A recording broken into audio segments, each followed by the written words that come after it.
Ultimate Spider-Man issue 1 finds Peter Parker getting ready for work, greeting his two kids Richard and May and thanking Mary Jane for making his morning coffee. MJ thought that he needed it after the late night he had, and Peter knows that he both couldn't sleep and didn't sleep, and MJ knows it's because of what day it is. Peter confirms as much, taking a silver orb from May and telling her that it's not a toy. Peter does want to talk about it with MJ, but he can't right now since he promised to head into the office a bit early. He promises to talk later though as he heads off to the Daily Bugle. Once there, he stops at Betty's desk as J. Jonah Jameson storms into the office, screaming for Parker. He walks past Peter, telling him that there isn't any time for chit-chat as he heads to the offices of Ben Parker, the Bugle's managing editor. Ben assures Jonah that his ears work, so he doesn't need to yell, but Jonah says he only yells because Ben is old and worried he can't hear. Ben wants to know why he is there, learning that the people that fund them want an all-management meeting that afternoon, and if Ben wants, he can push back. Ben thinks that it will be fine as Peter comes by to collect Ben, who playfully tells Peter that he's been ready for 15 minutes, so why is Peter so late? Peter quips that he's neither on time or early, making Jonah and Ben lament that he's clever, but not clever enough to show up on time. Their banter ends and Ben grabs his coat to head out, but Jonah stops Peter, asking where his tie is. Peter says he doesn't think he owns one, so Jonah gives him his, telling him that he has to wear a tie. As Jonah fits the tie to Peter's neck, he asks if he ever told him about how much he and Peter's uncle like to talk about their feelings. Peter knows that they do, wondering how Jonah really thinks Ben is doing. Jonah knows that he's the toughest son of a gun he's ever met, and asking him if he's okay is like asking the durability of stone. He thinks that he and Pete should keep an eye on Ben just in case the cracks begin to appear. Peter agrees as Jonah finishes with the tie, quipping that while Peter isn't respectful, he at least looks it now. Jonah reminds Pete that if he wants to know how Ben is, then he should just ask him. Later in the snowy streets of New York, Ben and Peter head through the bustling sidewalks. Peter casually tells Ben that everyone at the office is wondering how he's doing, but Ben already knows that everyone doesn't care, and it's really Peter who's asking. He wishes his nephew would just use his words to say what he wants to say, so Peter admits that he is worried about Uncle Ben, since he won't talk about what happened to Aunt May, and hasn't said anything about how he's feeling. Ben reminds Peter that he was 15 when his parents died, and he came to live with them and May, and the first year was hard on them all, but they loved him unconditionally and prepared him for life. He makes it known though that they never tried to replace his parents since they couldn't. He knows that it's been 20 years since that happened, wondering if Peter ever thinks of his parents and if there is one day that it doesn't hurt for him. Peter admits that there isn't a day that goes by that he doesn't miss his parents, and Ben thinks that then Peter knows exactly how he feels about May. Ben and Peter meet with MJ and the kids and arrive at the memorial of those killed supposedly by Tony Stark. Father Matt Murdock tells the gathering mass that it doesn't think that they will ever understand acts of terror since it's way outside the comprehension they have and far removed from any ideology he follows. Looking just like madness to him, but it doesn't matter now since whatever beliefs Tony Stark had died with him. Father Murdock knows that in the decades that follow, Tony Stark's memory will fade, while the memory of the lives he took won't, all because of the people that are there today. He encourages the people to listen to their loved ones' memories, and if they listen closely, they might be even able to hear angels singing. Finishing his speech, Father Murdock welcomes Harry Osborn to the stage, telling the people that his parents Emily and Norman were both killed in the incident as well. Harry echoes Father Murdock's words, finding the air is thick with memories, and there's one that keeps haunting his mind. One where both he and his father first played catch, and how both he and his father didn't really like baseball all that much, and he doesn't really know why it still stayed with him all these years after, but today he figured out why. He reveals that in the moment, the entire world they had was just baseball, just him and his father playing it, and that was all that mattered, and now he will never be able to make another memory like that with him again. He knows everyone there has lost a loved one, but they will live on in their hearts, and he isn't sure they'll be able to move on or get better, and he doesn't hear angels singing like Father Murdock thinks, but instead just hears a ball hitting a leather glove and screams and sirens, and part of their future was just taken from them, and in exchange all they got was memories in return, which he doesn't think is enough, and they shouldn't be expected to live with that.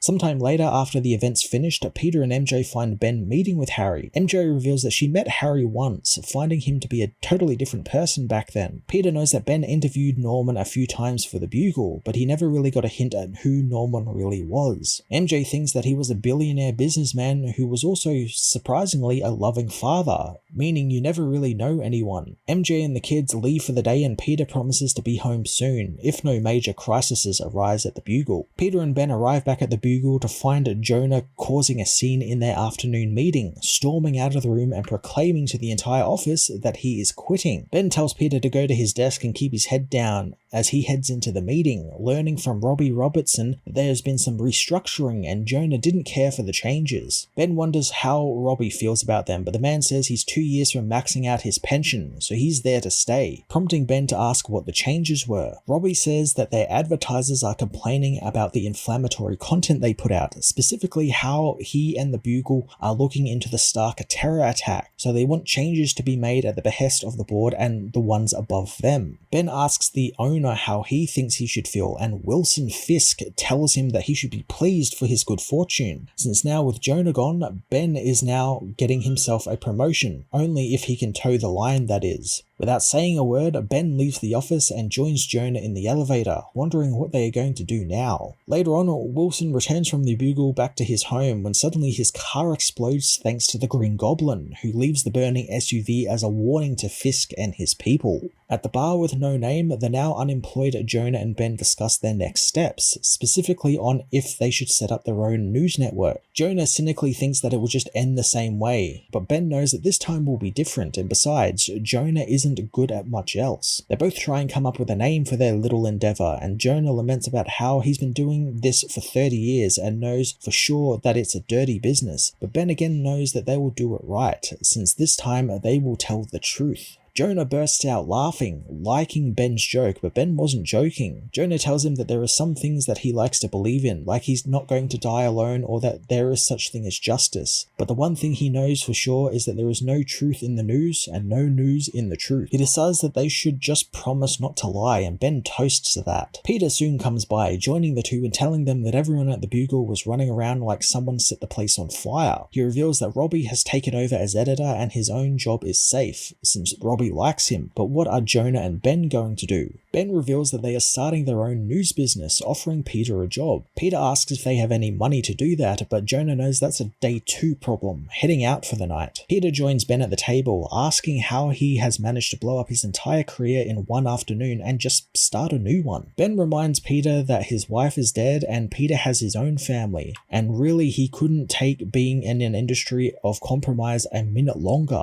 and was a very easy choice for him to make.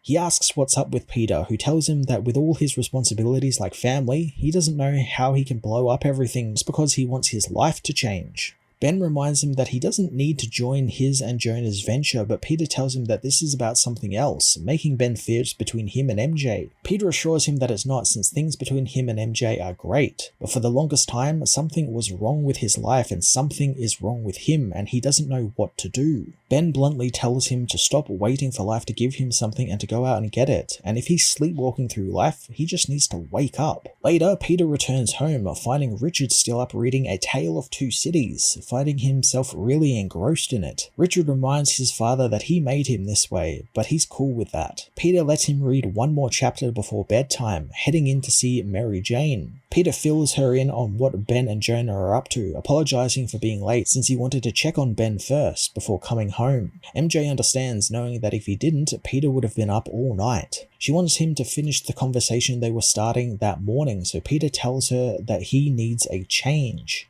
MJ assures Peter that she is 100% behind him, but Peter tells her that he needs to change. MJ knows what he's talking about, knowing that he's been walking around lights out for years with a cloud over his head. She asks if he knows what he has to do and if things will change between them, but Peter knows nothing will ever change what they have. MJ kisses her husband and leaves, telling him to do what he needs to do. Peter retrieves the silver orb from his bag that May was playing with earlier that day, heading to the roof and remembering how the night before he heard a voice as a box appears in his living room. He touches it and a hologram of Iron Lad appears, revealing himself to be Tony Stark. Tony explains that he is sending this to Peter from 6 months in the future, telling him that there was an attempt on his and his companions' lives, and they only escaped seconds before the orbital battery fired on them. Tony hopes that Peter will listen carefully to his message, revealing that the silver orb contains a stealth suit to mask Peter's identity and a bioorganic catalyst that will allow him to undergo post-human transformation. Tony reveals that 20 years prior, Peter was meant to be bitten by a radioactive spider, and he would have gained amazing powers and become one of Earth's prominent superheroes. But instead, a great evil traversed time and space and stopped that and many others from gaining powers, and he did it all as some type of experiment to direct and control society. Tony plans to do what he's doing with Peter now with other people who were meant to be heroes, and hopefully when he exits his time room in 6 months, the Earth will now have its heroes back, and together they can free the world. He tells Peter that he was meant to have a different life and supposed to protect the innocent and save lives, and that was taken from him. In the present, Peter activates the orb, finding the spider inside of it. He lets it out onto his arm and lets the arachnid bite him, giving birth to Earth 6160's Spider-Man.